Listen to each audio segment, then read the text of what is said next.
Welcome to A edu. और ए edu के हमारे इस यूट्यूब चैनल में आप सभी का स्वागत है। तो हम लोग बिहार विशेष के बारे में पढ़ रहे थे, बिहार स्पेशल। और हम लोगों ने बिहार स्पेशल में बिहार के कुछ परिचय को देखा था, बिहार का भौगोलिक परिचय, बिहार का जो कुछ प्रशासनिक परिचय देखा। अब हम लोग देखते हैं मध्यकालीन बिहार, और मध्यकालीन बिहार को हम लोग समाप्त करेंगे। उसके बाद हम लोग आधुनिक बिहार को समाप्त करेंगे, जहाँ से एग्ज़ाम में ज़्यादातर प्रश्न पूछे जाते हैं। तो अगर इतिहास की बात की जाए तो बिहार के इतिहास से लगभग 8 से 10 प्रश्न निश्चित तौर पे पूछे जाते हैं हर एक एग्ज़ाम में। तो बहुत इम्पोर्टेंट ये सेशन है। तो चलिए हम लोग शुरुआत करते हैं मध्यकालीन। इसके बाद हम लोग देखेंगे प्राचीन इतिहास बिहार का, और उसके बाद आधुनिक इतिहास। इसमें जो इम्तियाज़ अहमद की जो किताब है उसकी भी सारी चीज़ें हैं। टोटल चीज़ इम्तियाज़ अहमद की है 2021 के एडिशन के अनुसार, और उसके बाद अन्य तथ्य भी हैं। चलिए हम लोग इसको शुरुआत करते हैं। Medieval history of Bihar. सबसे पहले कि 12वीं और 13वीं शताब्दियों के मोड़ पर बिहार में संगठित राजनीतिक तुर्कों का शासन हुआ। तो बिहार में किसका शासन हुआ था? सबसे पहले तुर्कों का। 12वीं से 13वीं, अक्सर एग्जाम में 12वीं पूछा जाता है, तो याद रखेंगे 12वीं। तुर्कों का। बिहार में तुर्क सत्ता की स्थापना का वास्तविक श्रेय किसे दिया जाता है? इब्ने बख्तियार खिलजी को। इम्पोर्टेंट है कि बिहार में तुर्कों की सत्ता की स्थापना किसने की? इब्ने बख्तियार खिलजी ने, जो बनारस और अवध क्षेत्र के सेनापति मलिक हसामुद्दीन का सहायक था। यह जो इब्ने बख्तियार खिलजी था वह बनारस और अवध के क्षेत्र के सेनापति मलिक हसामुद्दीन का सहायक था। और यह जो बख्तियार खिलजी था वह मोहम्मद गोरी का गुलाम भी था, एक तरह से मित्र भी था, जो मोहम्मद गोरी के साथ ही आया था भारत में। इब्ने बख्तियार खिलजी ने 12वीं 13वीं शताब्दियों के मोड़ पर बिहार में कर्मनाशा नदी के पूर्वी ओर सैनिक अभियान आरंभ किया। तो इम्पोर्टेंट है, कर्मनाशा नदी के पूर्वी ओर पर उसने क्या किया? सैनिक अभियान आरंभ किया। 12वीं 13वीं शताब्दी में सेन वंश का शासक कौन था? लक्ष्मण सेन। और पाल वंश का शासक कौन था? इंद्रधुम्न पाल। तो इम्पोर्टेंट है, यह एग्जाम में पूछा गया है कि जिस समय इब्ने बख्तियार खिलजी बिहार की ओर अग्रसर हुआ था, बिहार पर आक्रमण किया था, तो उस समय बिहार में 2 वंशों का शासन था, एक पाल वंश और दूसरा सेन वंश। और सेन वंश का उस समय शासक था बिहार में कौन? लक्ष्मण सेन। और पाल वंश का शासक कौन था? इंद्रधुम्न पाल। तो पाल वंश वास्तव में देखा जाए तो बंगाल की तरफ था, और सेन वंश बिहार की तरफ, क्योंकि उस समय बिहार और बंगाल एक ही प्रांत था। तो इम्पोर्टेंट है कि लक्ष्मण सेन सेन वंश का शासक था, और पाल वंश का शासक था इंद्रधुम्न पाल। बख्तियार खिलजी की सबसे पहली महत्वपूर्ण सफलता कौन थी? बिहार शरीफ पर विजय, जो उसने 1198 ईस्वी में पूरी की। उस समय बिहार शरीफ को ओदंतपुरी कहा जाता था। इम्पॉर्टेंट है, बहुत इम्पॉर्टेंट है, ओदंतपुरी। बख्तियार खिलजी ने 1230 कब हुआ? 1198 ईस्वी में। इम्पॉर्टेंट है, ईयर याद रखेंगे कि बख्तियार खिलजी का आक्रमण कब हुआ था बिहार में? 1198 में। बख्तियार खिलजी ने 1203 से 1204 ईस्वी के बीच नदिया पर चढ़ाई किया। बंगाल को उस समय नदिया कहा जाता था। वही नदिया लक्ष्मण सेन की राजधानी थी। तो सेन वन की राजधानी कौन थी? नदिया, अर्थात बंगाल। और तो 1203 से 1204 में बख्तियार खिलजी में इसी लक्ष्मण सेन की राजधानी नदिया अर्थात बंगाल पर चढ़ाई किया। बख्तियार खिलजी से भयभीत होकर लक्ष्मण सेन नदिया के युद्ध में पलायन कर गया, और गंगा के दक्षिण मैदान और बंगाल पर बख्तियार खिलजी ने अपनी प्रशासनिक इकाई संगठित कर दी, और अपनी राजधानी किसे बना दी? लखनौती अर्थात लक्ष्मणवटी को बना दी। तो बंगाल के क्षेत्र को उस समय लक्ष्मणवटी भी कहा जाता था, लखनौती। तो जब इसने आक्रमण किया बख्तियार खिलजी ने, किस पर? लक्ष्मण सेन पर, तो लक्ष्मण सेन डर के भाग गया और अपना नदिया और बंगाल का इलाका छोड़ दिया, और उस पर कब्जा किसका हो गया? तो बख्तियार खिलजी का 1203 से 1204 ईस्वी में। और उसके बाद बख्तियार खिलजी ने क्या किया, अपनी राजधानी कहाँ पे बना दी, लखनौती अर्थात लक्ष्मण बटी को। इम्पॉर्टेंट है, यह भी एग्जाम में प्रश्न बने हैं। बख्तियार खिलजी के मृत्यु के उपरांत लखनौती कुतुबुद्दीन ऐबक के द्वारा अधिकृत कर लिया गया। जब बख्तियार खिलजी की मृत्यु हो गई तो लखनौती पर किसका अधिकार हो गया, इल्तुतमिश का, जो कि पहला सुल्तान था किसका, गुलाम वंश का। हालांकि वो तो कुतुबुद्दीन ऐबक था, लेकिन कुतुबुद्दीन ऐबक अपने आप को कभी सुल्तान नहीं माना था। दिल्ली से दूरी, आवागमन की पर्याप्त सुविधाओं का अभाव और सामंतों की महत्वाकांक्षा इत्यादि के कारण बंगाल बिहार से क्या हो गया, पृथक हो गया। चूँकि दिल्ली से बहुत दूर था बंगाल और पर्याप्त सुविधाओं का भी अभाव था और स्थानीय सामंतों का भी प्रभाव था, इसी कारण बंगाल जो था बिहार से क्या हो गया, अलग हो गया। इल्तुतमिश, बलबन, गयासुद्दीन तुगलक, फिरोज शाह, सिकंदर लोदी, इन सभी के अभियान और लखनौती के क्षेत्र में हुए। तो बिहार और लखनौती अर्थात बंगाल के क्षेत्र में कौन कौन किसने किसने आक्रमण किया, इल्तुतमिश ने, बलबन ने, गयासुद्दीन तुगलक ने, फिरोज शाह तुगलक ने और सिकंदर लोदी ने। बिहार में सैनिक अभियान आयोजित करने वाला पहला सुल्तान कौन था, इल्तुतमिश था। तो सुल्तान की बात की जाए तो इल्तुतमिश, लेकिन आक्रमणकारी की बात की जाए तो इब्ने बख्तियार खिलजी। तो बिहार में सैनिक अभियान आयोजित करने वाला पहला सुल्तान था इल्तुतमिश। 1225 में इल्तुतमिश ने बंगाल के शासक हिसामुद्दीन ऐबज को पराजित करके बिहार पर अधिकार कर लिया। इम्पॉर्टेंट है हिसामुद्दीन ऐबज। बलबन, उसके बाद बलबन ने बिहार और बंगाल के क्षेत्र में तुगरिल के विद्रोह का दमन करके अपना अभियान आरंभ किया। तो उस समय जिस समय बलबन का शासन था दिल्ली पर, उस समय बिहार पर किसका शासन था, तुगरिल का। तो तुगरिल के विद्रोह को दमन करके बिहार में अपना अभियान आरंभ किया बलबन ने। तुगलक काल में बिहार पर दिल्ली की सुल्तानों का निर्णायक वर्चस्व स्थापित हुआ। तो बिहार में दिल्ली के सुल्तानों का निर्णायक वर्चस्व कब स्थापित हुआ, तुगलक काल में।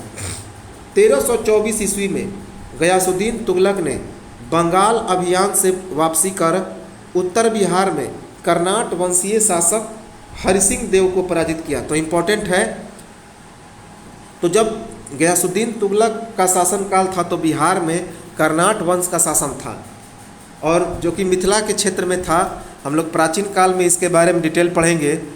तो मिथिला के कर्नाट वंश का शासन था। तो उस समय गयासुद्दीन तुगलक जब बंगाल के अभियान पर गया तो बिहार में कर्नाट वंश का शासक कौन था, हरिसिंह देव। मोहम्मद बिन तुगलक के समय बिहार के प्रांतपति मजदूल मुल्क ने भी हरि सिंह के विरुद्ध अभियान करके उसे पहाड़ियों में शरण लेने पर बाध्य कर दिया। तो जिस समय मोहम्मद बिन तुगलक का शासनकाल था तो उस समय बिहार का प्रांतपति कौन था, मजदूल मुल्क। प्रांतपति को मुक्ता भी कहा जाता था। तो बिहार का प्रांतपति था मजदूल मुल्क। उसने भी कर्नाट वंश के शासक हरि सिंह देव पर आक्रमण किया और उसके बाद हरि सिंह देव भागकर कहाँ पे चला गया, तो पहाड़ियों में शरण ले छुप गया। तिरहुत का क्षेत्र तुगलक साम्राज्य में मिला लिया गया और उसका नाम क्या रख दिया गया, तुगलकपुर। क्या नाम रख दिया गया, तुगलकपुर। तो इम्पॉर्टेंट है, पूछा जाता है तुगलकपुर की स्थापना किसने की, मोहम्मद बिन तुगलक ने। मोहम्मद बिन तुगलक ने, बहुत इम्पॉर्टेंट है। किस क्षेत्र को, तिरहुत अर्थात जो दरभंगा और मधुबनी का क्षेत्र था, उस क्षेत्र में मोहम्मद बिन तुगलक का आक्रमण हुआ और उसका नाम बदल के तुगलकपुर कर दिया। इम्पॉर्टेंट है। तुगलकपुर से निकला मोहम्मद बिन तुगलक का सिक्का अब भी उपलब्ध है। तो तिरहुत अर्थात तुगलकपुर से मोहम्मद बिन तुगलक किसका सिक्का प्राप्त हुआ है, मोहम्मद बिन तुगलक का, क्योंकि मोहम्मद बिन तुगलक ने ही तुगलकपुर की स्थापना की थी, दरभंगा की स्थापना की थी। मोहम्मद बिन तुगलक ने दरभंगा में एक दुर्ग और एक जामा मस्जिद का निर्माण कराया। इम्पोर्टेंट है। तो मोहम्मद बिन तुगलक ने कहाँ पे? दरभंगा में एक दुर्ग और एक जामा मस्जिद का निर्माण कराया था। बिहार में तुगलक शासक के विस्तृत इतिहास की जानकारी उस समय के तत्कालीन सूफी संत हजरत सरफुद्दीन अहिया मनेरी के मलफूजात, जिसे उक्तियों का संकलन भी कहा जाता है, और मनाकिबुल असफिया नामक किताब से मिलती है। तो जिस समय मोहम्मद बिन तुगलक का शासनकाल था तो बिहार में उसके समकालीन सूफी संत कौन थे? हजरत सरफुद्दीन अहिया मनेरी, और उन्होंने 2 किताब लिखा था, एक मलफूजात जिसका मतलब होता है उक्तियों का संकलन, उक्तियों का संकलन, और दूसरा किताब का नाम था मनाकिबुल असफिया। इन दोनों किताब से इस मोहम्मद बिन तुगलक के शासन का विस्तृत जानकारी मिलती है। फिरोज शाह तुगलक ने 1359 ईस्वी में अपने बंगाल अभियान के क्रम में बिहार आया था। तो 1359 ईस्वी में फिरोज शाह तुगलक भी बंगाल पर आक्रमण किया और उसी आक्रमण के दौरान वह बिहार में भी आया था। सीरते फिरोज शाही में सुल्तान के द्वारा बिहार के प्रसिद्ध सूफी संत अहमद चिर्मपोश से भेंट करने की चर्चा मिलती है। तो सीरते फिरोज शाही नामक किताब लिखा था फिरोज शाह तुगलक ने। तो उस किताब में फिरोज शाह तुगलक बिहार के प्रसिद्ध सूफी संत अहमद चिर्मपोश से भेंट करता है, इसकी जानकारी प्राप्त होती है। फिरोज शाह तुगलक ने राजगीर के मंदिरों में अनुदान दिया था, यह भी चर्चा मिलता है इस सीरते फिरोज शाही से। तो फिरोज शाह तुगलक ने राजगीर के कुछ मंदिरों में क्या किया था? अनुदान दिया था। तुगलक काल में बिहार की राजधानी कौन थी? आधुनिक नालंदा जिले का मुख्यालय बिहार शरीफ। तो तुगलक काल में जो उस मुख्यालय था बिहार की राजधानी आधुनिक नालंदा जिले का बिहार शरीफ था। बिहार उस समय बिहार में बहुत सारे बौद्ध विहार थे, इसी कारण इसकी राजधानी का नाम बिहार रख दिया तुगलक काल में बौद्ध विहार के नाम पर। याद रखेंगे। तो तुगलकों ने बौद्ध विहार के नाम पर बिहार में की राजधानी का नाम बिहार रख दिया। बिहार शरीफ नगर बौद्ध धर्म का प्रमुख केंद्र था। तो बिहार शरीफ किसका प्रमुख केंद्र था? बौद्ध धर्म का। उदंतपुरी का महाविहार कहाँ पे स्थित है? बिहार शरीफ में। तो उदंतपुरी का महाविहार कहाँ पे स्थित है? बिहार शरीफ में। अनेक बौद्ध विहार होने के कारण तुर्कों ने बिहार शरीफ को क्या नाम रख दिया? अर्जे बिहार। चूँकि बिहार में बहुत सारे बौद्ध विहार थे, खास करके नालंदा में, इसी कारण तुर्कों ने बिहार शरीफ को अर्जे बिहार अर्थात विहारों की भूमि कह दिया। इससे संबंध समस्त प्रशासनिक इकाई भी क्या कहलाए? बिहार कहलाए। तो इसी कारण बिहार का नाम समस्त प्रशासनिक इकाई सहित बिहार कहलाया। बिहार का नाम सर्वप्रथम मिनहाज की रचना तबकाते नासरी में प्राप्त होती है। तो बहुत इम्पोर्टेंट है, अगर पूछा जाए कि बख्तियार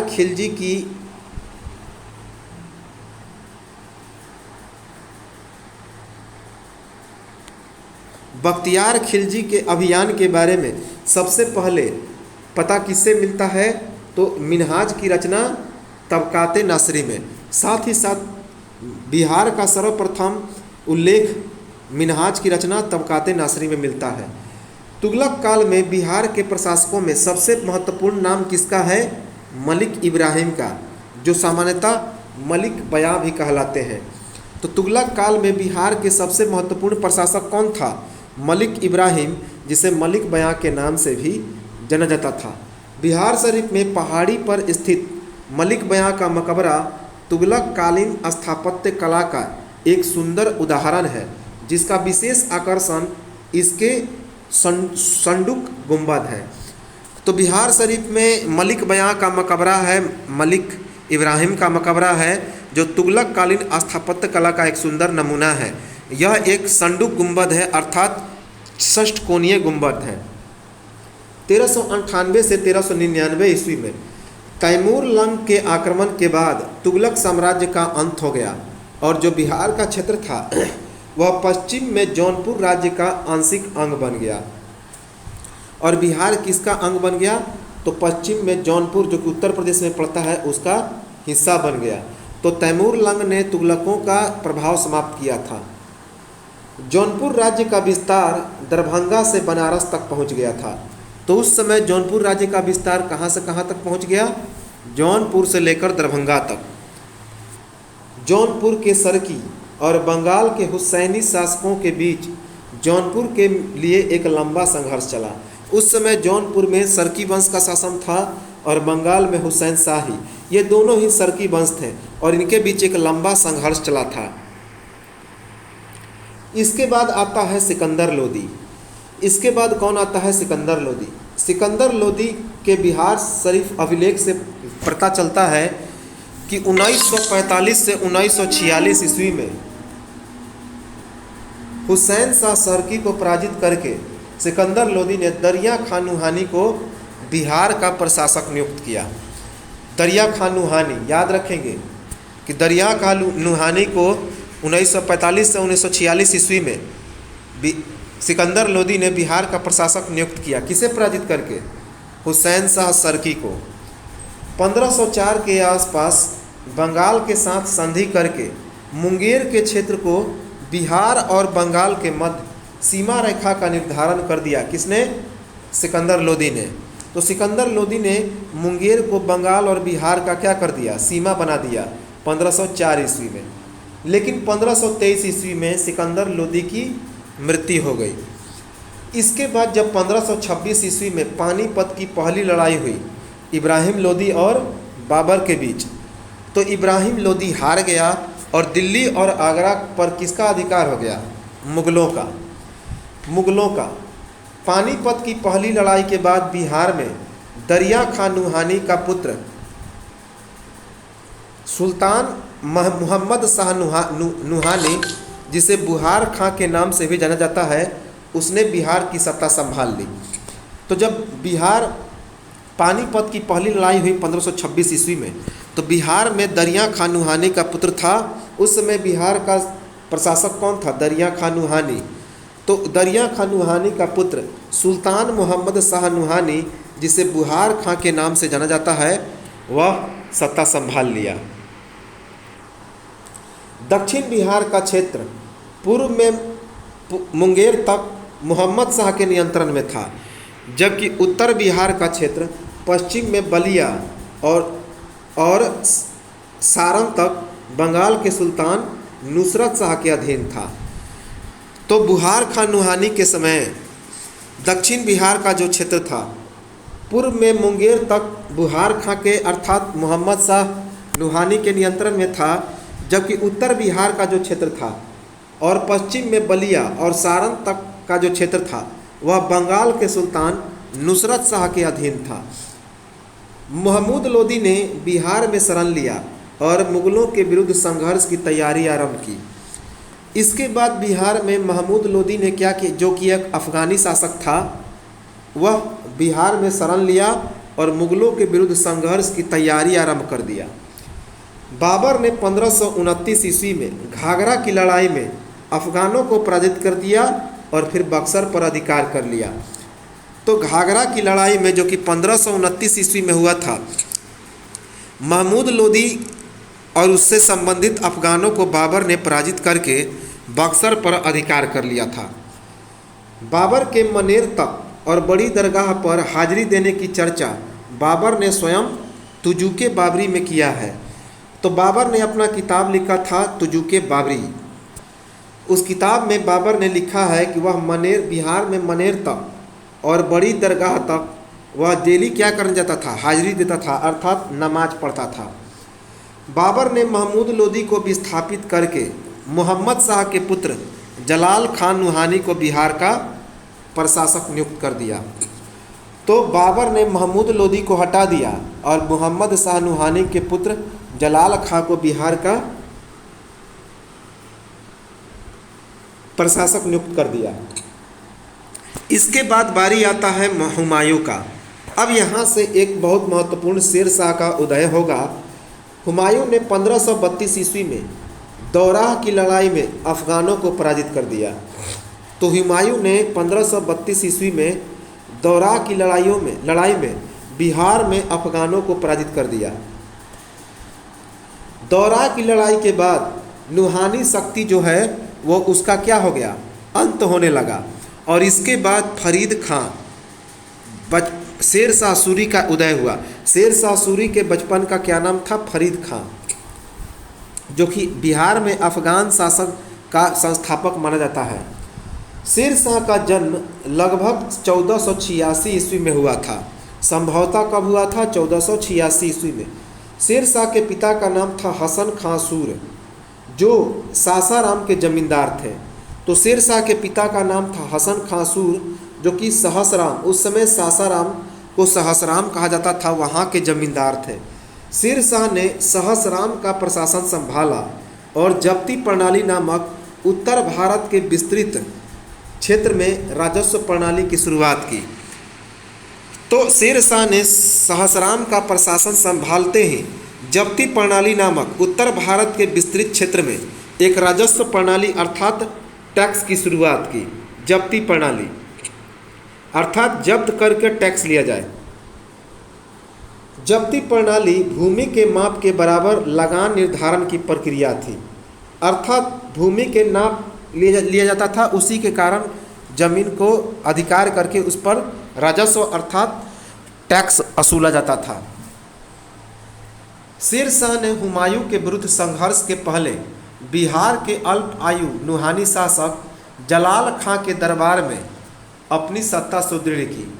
तो शेर शाह ने हुमायूं के विरुद्ध जब संघर्ष था, उसके पहले कहाँ पे अपना प्रशासक, कहाँ पे मंत्री नियुक्त हो गया, तो जलाल खां का मंत्री बन गया। उसके दरबार में अपनी सत्ता सुदृढ़ कर लिया।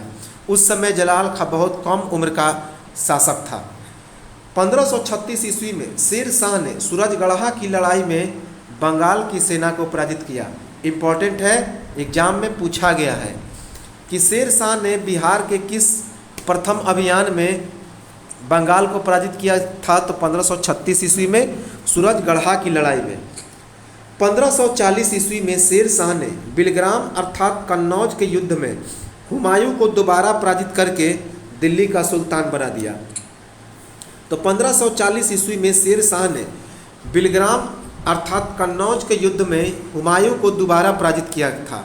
एक तो 1539 में पराजित किया था चौसा के युद्ध में, और दूसरी बात 1540 ईस्वी में शेर शाह ने हुमायूं को बिलग्राम अर्थात कन्नौज के युद्ध में दोबारा पराजित कर दिया। और उसके बाद यह जो हुमायूं था कहाँ भाग गया, सिंध भाग गया, और 15 वर्षों तक निर्वासित जीवन बिताया था। हमारे प्लेलिस्ट में हुमायूं और जितने सारे मुग़ल शासक हैं, जितने सारे दिल्ली के सुल्तान हैं, सबके बारे में डिटेल में चर्चा है। मध्यकालीन भारत के इतिहास के प्लेलिस्ट में आप उसे पूरा डिटेल में पढ़ सकते हैं। तो चूँकि यहाँ पे हमें केवल बिहार की ज़रूरत है, तो उसी की चर्चा कर रहे हैं। तो 1540 ईस्वी में शेर शाह ने बिलग्राम अथवा कन्नौज के युद्ध में हुमायूं को दोबारा पराजित करके दिल्ली के सुल्तान खुद बन गया। हुमायूं कहाँ पे भाग गया, ईरान भाग गया। बिहार मुग़ल सत्ता के विरुद्ध अफगानों के सफल प्रतिरोध का प्रमुख केंद्र रहा, जिस पर कुल 5 लाख रुपए खर्च हुए। तो बिहार में अफगानों के द्वारा मुग़ल सत्ता का विरोध किया गया, और कुल इसमें खर्च कितने हुए, 5 लाख। शेर शाह ने पटना का दुर्ग और पटना को बिहार की राजधानी बना दिया। कब, 1541 ईस्वी में। इम्पॉर्टेंट है कि शेर शाह ने अपनी राजधानी किसे बनाई, पटना को, 1541 ईस्वी में। और पटना में एक दुर्ग अर्थात किले का निर्माण किया। इसकी चर्चा अब्दुल्ला की रचना तारीख़ दाऊदी में मिलती है। तो अब्दुल्ला ने एक रचना किया था किताब, जिसका नाम था तारीख़ दाऊदी। इसकी चर्चा यही मिलती है। शेर शाह ने बिहार की राजनीतिक सीमाओं और प्रशासनिक रूपरेखा का निर्धारण किया। तो शेर शाह ने बिहार की राजनीतिक सीमाओं और प्रशासनिक रूपरेखा का निर्धारण किया। अबुल फजल के अनुसार अकबर के समय बिहार की जो सीमाएं थीं वह रोहतास से तेलियागढ़ी और तिरहुत के पर्वतीय क्षेत्रों तक विस्तृत थी। तो अबुल फजल के अनुसार जो अकबर के समय जो बिहार की सीमाएं थी वह रोहतास से तेलियागढ़ी और तिरहुत के पर्वतीय क्षेत्रों तक विस्तृत थी। अकबर के समय बिहार में 7 सरकारें और 199 परगने थी। तो इम्पॉर्टेंट है कि अकबर जिस समय शासन मुगल वंश का शासक था तो उस समय बिहार में 7 सरकार और 199 परगना था, जिनसे 55 लाख वार्षिक लगान प्राप्त होता था। कितना? 55 लाख। औरंगजेब के समय बर्निए के अनुसार बिहार में 8 सरकारें और 295 परगने थी, जिसमें से 96 लाख वार्षिक लगान प्राप्त होता था। तो जिस समय औरंगजेब का शासन था तो बर्निए ने कहा था कि उस समय बिहार में 8 सरकार थी और 245 परगने थे, जिनसे 96 लाख वार्षिक लगान प्राप्त होता था। 1556 ईस्वी से 1555 से 56 में एक बार फिर से मुगल राज्य की स्थापना हुई। कब? एक बार फिर से हुमायूं का शासन होता है, हुमायूं लौट कर आता है और फिर अफ़गानियों को पराजित करता है और मुगल वंश की स्थापना होती है। ताज खां करारानी के नेतृत्व में 1556 से 1555 से 56 में बिहार में अफ़गान राज्य का गठन हुआ। तो ताज खां करारानी के नेतृत्व में 1555 से 1556 ईस्वी में बिहार में अफ़गान राज्य का गठन हुआ। ताज खां करारानी के भाई एवं उसके उत्तराधिकारी सुलेमान खां ने 1565 से 1572 में उड़ीसा तक अपने राज्य का विस्तार कर दिया। तो 1555 से 56 में बिहार पर किस अफ़गानी का शासन हुआ? ताज खां करारानी। उसके बाद 1565 से 1572 तक ताज खां करारानी के भाई और उसके उत्तराधिकारी सुलेमान खां ने 1572 ईस्वी तक उड़ीसा तक अपने राज्य का विस्तार किया। दाऊद खां करारानी, उसके बाद बना दाऊद खां करारानी, जिसने अहंकारी रुख अपनाया। कौन सा रुख अपनाया? अहंकारी रुख। अकबर ने दंडित करने के लिए दाऊद खां करारानी के राज्य में 1574 ईस्वी में आक्रमण किया। तो दाऊद खां करारानी अकबर का विरोध करता था, तो उसे दंडित करने के लिए अकबर ने क्या किया? 1574 ईस्वी में दाऊद खां करारानी पर आक्रमण कर दिया। 1576 ईस्वी में अकबर ने पटना नगर को जीत लिया और दाऊद खां करारानी पटना से भाग गया। तो 2 बरस तक युद्ध चला। इसके बाद पटना को जीत लिया अकबर ने और दाऊद खां करारानी पटना से भाग गया। इसके बाद अकबर ने बंगाल को भी जीता, बंगाल को भी। यही दाऊद खां करारानी बिहार का अंतिम अफ़गानी शासक था और बिहार का अंतिम शासक भी था। वेरी वेरी इम्पोर्टेंट है। तो पूछा जाए बिहार का अंतिम प्रशासक या बिहार का अंतिम अफ़गानी शासक, तो दाऊद खां करारानी था।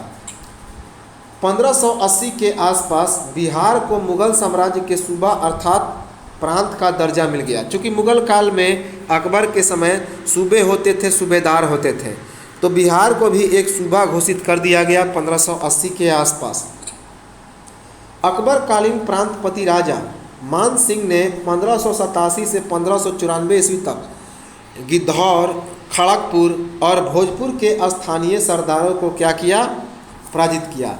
तो अकबर के समय बिहार प्रांत के राजा थे मान सिंह, जो 1587 से 1594 ईस्वी तक गिद्धौर, खड़गपुर और भोजपुर के स्थानीय राजाओं को, सरदारों को क्या किया? तो पराजित किया। राजा मान सिंह ने अपनी राजधानी किसे बनाई? रोहतास को। एग्जाम में प्रश्न पूछा गया है। तो राजा मान सिंह ने रोहतास को अपनी राजधानी बनाई। अकबर के बारे में पूरा डिटेल चर्चा है मध्यकालीन भारत के इतिहास में, उस प्लेलिस्ट को आप आसानी से देख सकते हैं। मान सिंह ने कुछ समय के लिए राजमहल, जो कि वर्तमान झारखंड में है, उसे अपना राजधानी बनाया और उसका नाम क्या रख दिया? अकबर नगर। क्या नाम रख दिया? अकबर नगर। जहांगीर के शासनकाल में खोखरा देश, जो कि छोटा नागपुर को कहा जाता था, उस पर मुगलों का अधिकार हो गया। तो जहांगीर के शासनकाल में बिहार के, उस समय बिहार झारखंड एक ही था, तो छोटा नागपुर के खोखरा देश पर मुगलों का अधिकार हो गया।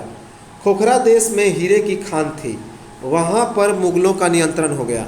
तो याद रखेंगे कि बिहार में मुगल काल में हीरे का प्रसिद्ध केंद्र कौन था? तो छोटा नागपुर, जिसे खोखरा देश कहते थे, और उस पर भी मुगलों ने अधिकार कर लिया।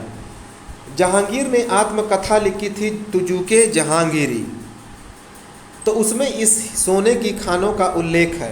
हीरे और सोने की खान खोखरा देश का उल्लेख है तुजुके जहांगीरी में। मुगल काल में बिहार के प्रशासन को विशेष महत्व दिया गया। 1621 ईस्वी में जहांगीर ने राजकुमार परवेज को बिहार का प्रांतपति नियुक्त किया। तो 1621 ईस्वी में जहांगीर ने बिहार का प्रांतपति किसे नियुक्त किया? राजकुमार परवेज को। 1623 से 1624 ईस्वी में बिहार का जो क्षेत्र था वह शाहजहाँ के विद्रोह से क्या रहा? प्रभावित रहा। तो बिहार में शाहजहाँ का कभी विद्रोह नहीं हुआ, क्योंकि शाहजहाँ का शासनकाल था 1623 से 1624 ईस्वी में। शाहजहाँ के शासनकाल में बिहार में शांति व्यवस्था बना रहा। औरंगजेब ने बिहार में अपने प्रिय पौत्र राजकुमार अजीम को 1702 ईस्वी में सूबेदार नियुक्त कर दिया। तो राजकुमार अजीम जो कि औरंगजेब का पौत्र था, नाती था, तो औरंगजेब ने 1702 में सूबेदार नियुक्त कर दिया राजकुमार अजीम को बिहार का। राजकुमार अजीम का कार्यकाल लगभग 1 दशक तक रहा, अर्थात 10 वर्षों तक। राजकुमार अजीम ने पटना का नाम क्या रख दिया? अजीमाबाद, और इसके बाद इसका पुनर्निर्माण भी कराया। तो एग्जाम में ये चीज़ें कई बार पूछा गया है कि पटना का नाम अजीमाबाद किसने रखा? राजकुमार अजीम ने, और इसके बाद इसका पुनर्निर्माण भी करा दिया। राजकुमार अजीम ने पटना के सौंदर्यीकरण के लिए 1 करोड़ रुपए खर्च किए। बहुत इंपॉर्टेंट है, कितना? 1 करोड़ रुपए। पटना सिटी का नाम आज भी राजकुमार अजीम के नाम पर रखा गया है। तो राजकुमार अजीम के नाम पर आज भी पटना सिटी का नाम क्या रखा गया है? अजीमाबाद, पटना सिटी। मुर्शिद अली खां औरंगजेब का दीवान था। तो औरंगजेब का दीवान कौन था? मुर्शिद अली खां। 1704 ईस्वी में मुर्शिद अली खां के बाद, सॉरी यहाँ पे मुर्शिद कुली खां होगा। तो 1704 ईस्वी में मुर्शिद कुली खां जो कि औरंगजेब का दीवान था, वह बंगाल का प्रशासक बना और बंगाल का नाम रख दिया मुर्शिदाबाद। क्या नाम रख दिया? मुर्शिदाबाद। ये मुर्शिद कुली खां है। औरंगजेब की जब मृत्यु हो गई 1707 ईस्वी में, तो उस समय बहादुर शाह प्रथम शासक बना। तो उस समय बहादुर शाह प्रथम जो कि 1702 ईस्वी से 1712 ईस्वी तक शासक था, वह मुगल बादशाह बना। बहादुर शाह ने राजकुमार अजीमुस शान को बिहार का सूबेदार नियुक्त कर दिया और फारुखसियर को बंगाल में नायब का पद प्रदान कर दिया। तो जब बहादुर शाह प्रथम बिहार क्या बना, तो दिल्ली का मुगल बादशाह बना, तो उसने राजकुमार अजीम शान को जो कि औरंगजेब का पुत्र था, उसे बिहार का सूबेदार बना दिया और फारुखसियर को बंगाल में नायब का पद प्रदान कर दिया। 1711 में फारुखसियर कहाँ पे आ गया? बिहार आ गया। तो 1711 ईस्वी में फारुखसियर बिहार आ गया और बिहार का क्या बन गया? नायब बन गया। 1712 ईस्वी में जब बहादुर शाह की मृत्यु हो गई तो अजीमुस शान पराजित हो गया और जहांदार शाह राजा बन गया। तो जैसे ही 1712 ईस्वी में बहादुर शाह प्रथम की मृत्यु हुई तो अजीमुस शान हार गया और जहांदार शाह क्या बन गया? तो अगला मुगल बादशाह बन गया। राज्यारोहण हुआ जहांदार शाह का। फारुखसियर ने पटना में अपना राज्याभिषेक कराया। वेरी वेरी इंपॉर्टेंट है।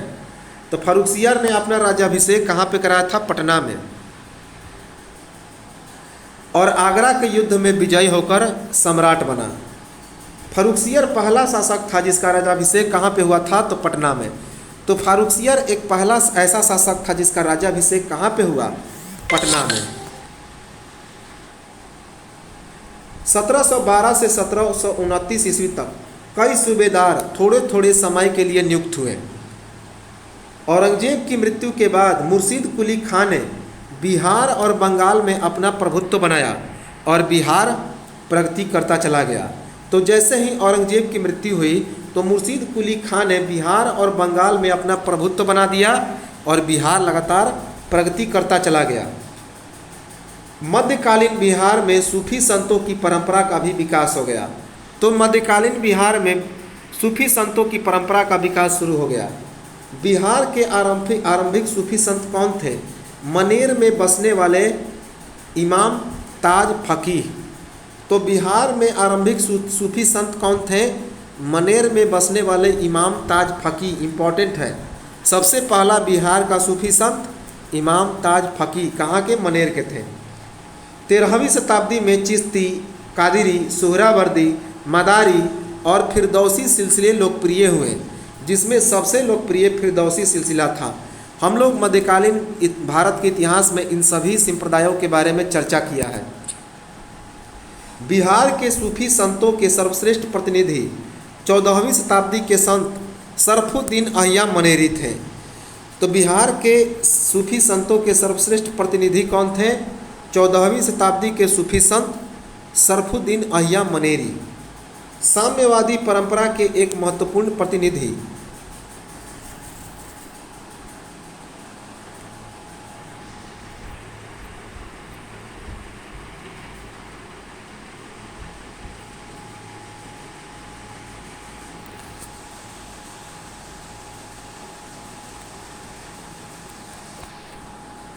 तो साम्यवादी परंपरा के एक महत्वपूर्ण प्रतिनिधि 18वीं शताब्दी के संत कौन थे?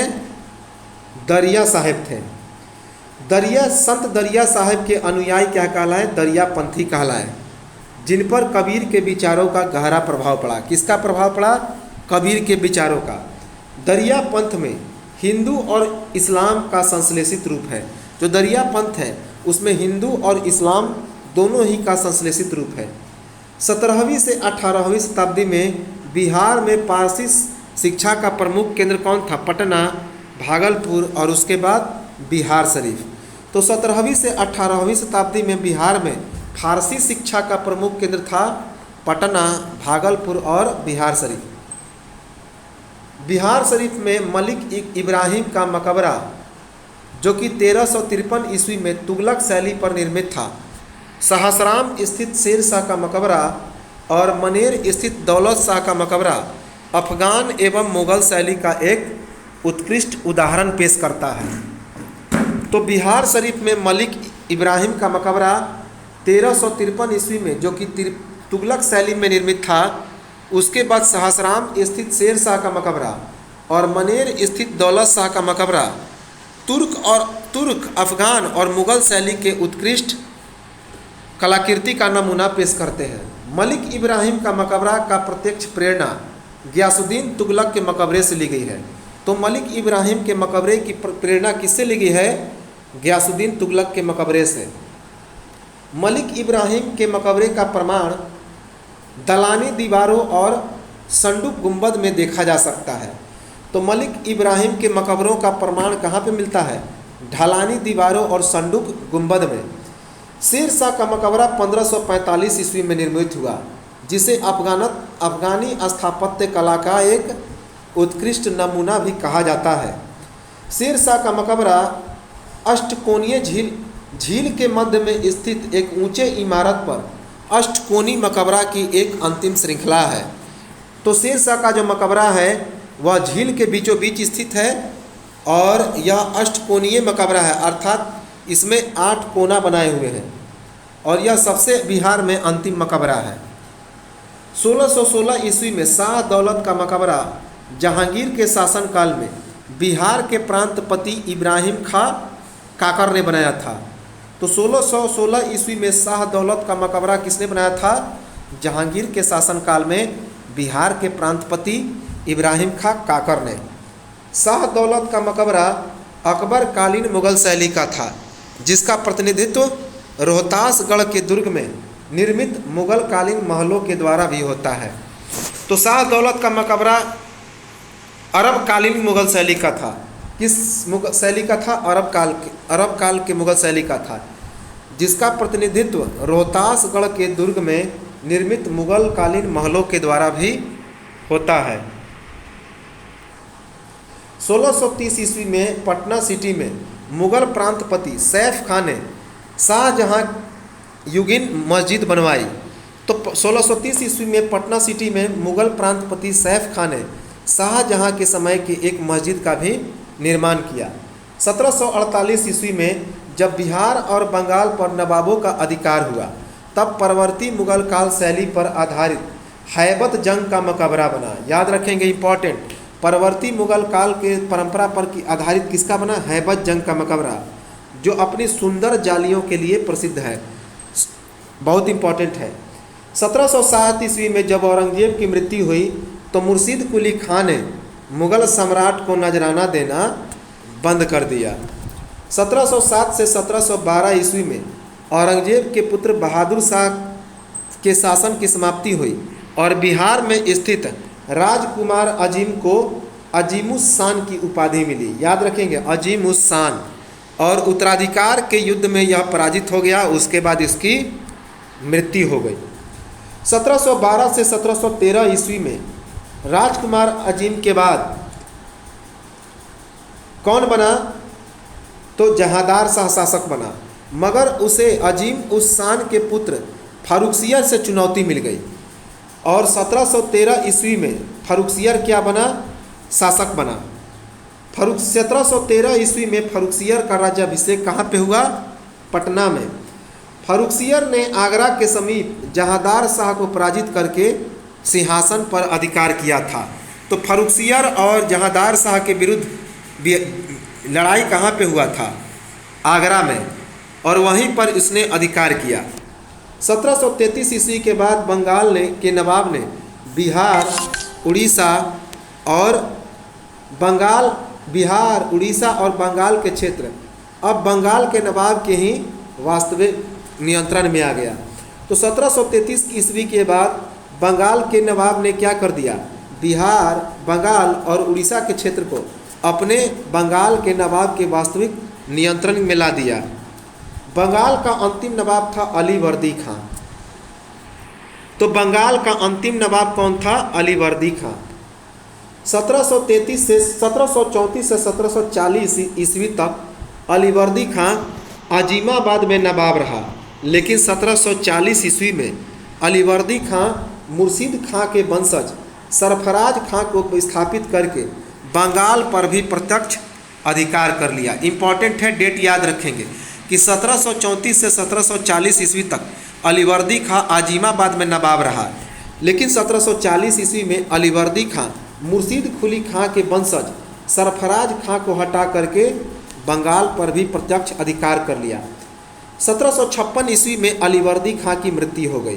तो 1756 ईस्वी में किसकी मृत्यु हुई? अलीवर्दी खां की। अलीवर्दी खां ने जैनुद्दीन हैबत जंग को बिहार का उप नवाब नियुक्त कर दिया। उसके बाद अलीवर्दी खां ने जैनुद्दीन हैबत जंग को बिहार में उप नवाब बनाया। 1748 ईस्वी में अफगानों ने हैबत जंग का वध कर दिया। तो 1748 ईस्वी में अफगानों ने हैबत जंग को मार दिया। इसके बाद अलीवर्दी खां ने व्यक्तिगत कार्रवाई करके रानी सराय और पुनः पटना के युद्धों में अफगानों को पराजित करके उनके विद्रोह को शांत कर दिया। याद रखेंगे, रानी सराय और पटना के युद्ध में।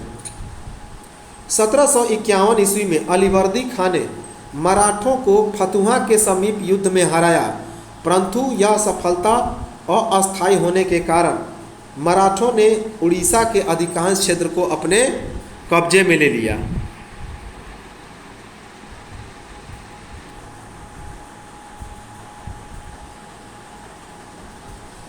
अब अलीवर्दी खां की जब मृत्यु हुई तो उसके मृत्यु के बाद उसका नाती सिराजुद्दौला बंगाल का नवाब बना। सिराजुद्दौला व्यापारिक सुविधाओं के दुरुपयोग के प्रश्न पर सिराजुद्दौला ने 1757 ईस्वी में अंग्रेज से प्लासी का युद्ध हुआ। तो व्यापारिक सुविधाओं का दुरुपयोग कर रहे थे अंग्रेज, तो इसी कारण सिराजुद्दौला ने 1757 ईस्वी में प्लासी में अंग्रेजों से युद्ध किया, जिसे प्लासी का युद्ध कहा जाता है। प्लासी के युद्ध में सिराजुद्दौला पराजित हो गया और उसके बाद इसकी हत्या हो गई, और इसके बाद अंग्रेज़ों ने मीर कासिम को नवाब बना दिया। ये सभी चीज़ें आधुनिक भारत के इतिहास में है, जो कि प्लेलिस्ट में है, आप उसे आसानी से देख सकते हैं, पूरा डिटेल में है।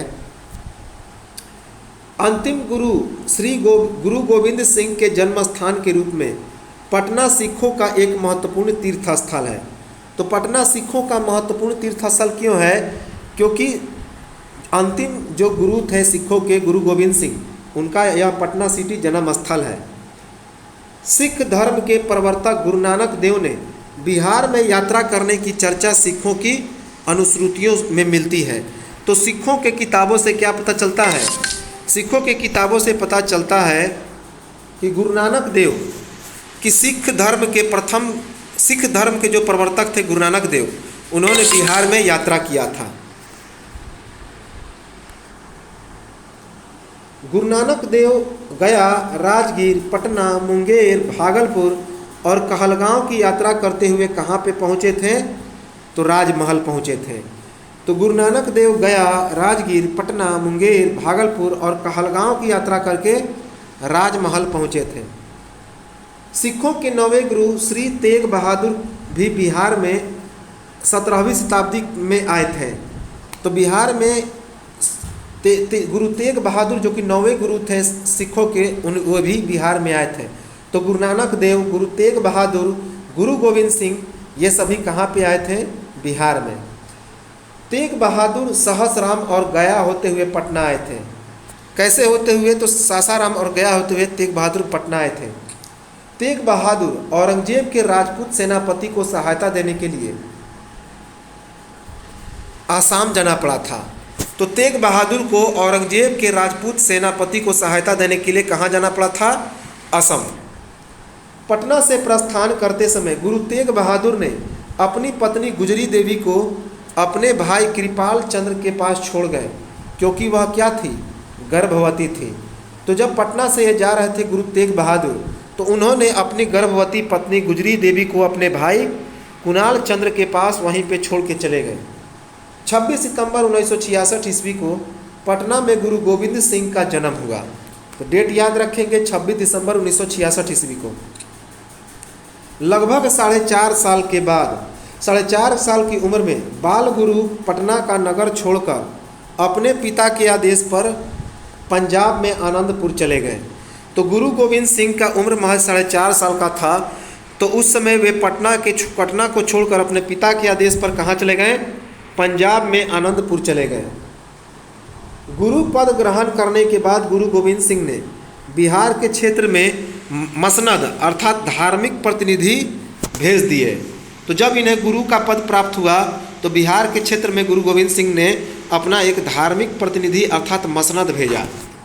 गुरु गोविंद सिंह की पत्नी का नाम था माता साहिब देवी।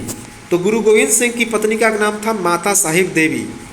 1708 ईस्वी में गुरु गोविंद सिंह की भी मृत्यु हो गई। गुरु गोविंद सिंह की भी क्या हो गई? तो मृत्यु हो गई। 1717 से 1730 ईस्वी के बीच गुरु गोविंद सिंह ने अनुयायियों के लिए धन और सहयोग सामग्री भेजने की व्यवस्था भी की थी। पहले ही कि 1717 से 1730 ईस्वी के बीच गुरु गोविंद सिंह ने अनुयायियों के लिए धन और सहयोग सामग्री भेजने की व्यवस्था की थी। सोन नदी के घाटी के क्षेत्र में खरवार, पूर्वी उत्तर प्रदेश और मध्य बिहार में भार एवं शाहाबाद, सारण, चंपारण, मुजफ्फरपुर और पलामू जो कि वर्तमान झारखंड में है, इन सभी के क्षेत्र में चेरो शासक स्थानीय शासकों में महत्वपूर्ण थे। तो इम्पॉर्टेंट है कि सोन नदी की घाटी के क्षेत्र में खरवार, सोन नदी की घाटी के क्षेत्र में कौन जनजाति थी? खरवार। पूर्वी उत्तर प्रदेश और मध्य प्रदेश बिहार में कौन से थे? तो भार जनजाति, भार। और शाहाबाद, सारण, चंपारण, मुजफ्फरपुर और पलामू जो कि इस समय वर्तमान झारखंड में इस क्षेत्रों में चेरो वंश का शासन था, चेरो जनजाति का शासन था। चेरो जनजाति ने 12वीं शताब्दी में पश्चिमी बिहार, चंपारण और मुजफ्फरपुर के अधिकांश क्षेत्रों पर अपना कब्जा कर लिया था। बिहार के तुर्क प्रशासक मलिक इब्राहिम ने मुस्लिम सूफी संतों पर अत्याचार करके चेरो की शक्ति को क्या कर दिया? तो कम कर दिया। तो चेरो की शक्ति को कम किसने किया? तुर्क प्रशासक मलिक इब्राहिम ने मुस्लिम सूफी संत पर अत्याचार करके। चेरो जनजाति की शक्ति का वास्तविक पतन 17वीं शताब्दी में भोजपुर के उज्जैनिया प्रधानों के विरुद्ध संघर्ष के फलस्वरूप हुआ। तो भोजपुर में कौन सा जनजाति था? उज्जैनिया, जिसने चेरो जनजाति की वास्तविक पतन कर दी 17वीं शताब्दी में। 1624 ईस्वी में शाइस्ता खां और 1660 ईस्वी में दाऊद खां करारानी ने तथा शेर शाह के सैनिक अभियान के कारण चेरों और उज्जैनियों की शक्ति क्या हो गई, तो छिन्न पड़ गई। तो जब 1624 ईस्वी में शाइस्ता खां आया जो कि औरंगजेब का मामा था, 1660 ईस्वी में दाऊद खां करारानी आया और शेर शाह आया, तो उनके सैनिक अभियान के कारण चेरों और उज्जैनों की जो शक्ति थी वह क्या थी, वह कमज़ोर पड़ गई, शक्ति छिन्न हो गई। बिहार के क्षेत्र में सर्वप्रथम कौन आए थे, पुर्तगाली आए थे। पुर्तगालियों का व्यापारिक केंद्र कहाँ था, बंगाल में हुगली था, जहाँ से नाव द्वारा वे कहाँ जाते थे, तो पटना जाते थे। पुर्तगाली अपने साथ मसाले, चीनी मिट्टी के बर्तन आदि लाते थे और वापसी में सूती और अन्य वस्त्र ले जाते थे। तो वहाँ से कच्चे माल लाते थे, यहाँ से तैयार माल अपने बाज़ार में ऊंचे दाम पर, और वहाँ अंग्रेज ब्रिटेन में बनाकर भारत में जाकर बेच देते थे। 1620 ईस्वी में अंग्रेज पटना के आलमगंज में अपना व्यापारिक केंद्र स्थापित करने के लिए प्रयत्नशील हुए, लेकिन उन्हें वास्तविक सफलता 1650 में मिला। तो 1620 ईस्वी में जो अंग्रेज थे वे पटना के आलमगंज में अपना व्यापारिक केंद्र बनाना चाहते थे, लेकिन 30 वर्षों बाद उन्हें यह सफलता मिली 1650 ईस्वी में। डचों ने अपनी फैक्ट्री की स्थापना कब स्थापित की, बिहार में 1632 ईस्वी में। 1632 में डचों की अभिरुचि सूती वस्त्र, अनाज और सोरे की प्राप्ति में थी। तो डचों की जो अभिरुचि थी बिहार में, वह सूती वस्त्र, अनाज और सोरे की प्राप्ति में थी। डच की फैक्ट्री वर्तमान पटना कॉलेज की उत्तरी इमारत है। तो जो पटना कॉलेज का उत्तरी इमारत है वही डचों का फैक्ट्री हुआ करता था। अंग्रेजों की फैक्ट्री अब गुलजार बाग स्थित गवर्नमेंट प्रिंटिंग प्रेस है। तो जो अंग्रेजों की फैक्ट्री थी वह गुलजार बाग में थी, जो कि अब गवर्नमेंट प्रिंटिंग प्रेस है। डेनमार्क की फैक्ट्री जो थी वह पटना सिटी में स्थित नेपाली कोठी के समीप थी, जिसकी स्थापना 1724 ईस्वी में हुई थी। तो डचों की जो फैक्ट्री थी वह कहाँ पे थी, पटना सिटी में नेपाली कोठी के समीप थी, जिसकी स्थापना 1974 में हुई थी। यूरोपीय व्यापारियों के माध्यम से बिहार का व्यापार मध्य एशिया, पश्चिम एशिया, अफ्रीका के तटवर्तीय क्षेत्रों और यूरोपीय देशों से भी होता रहा।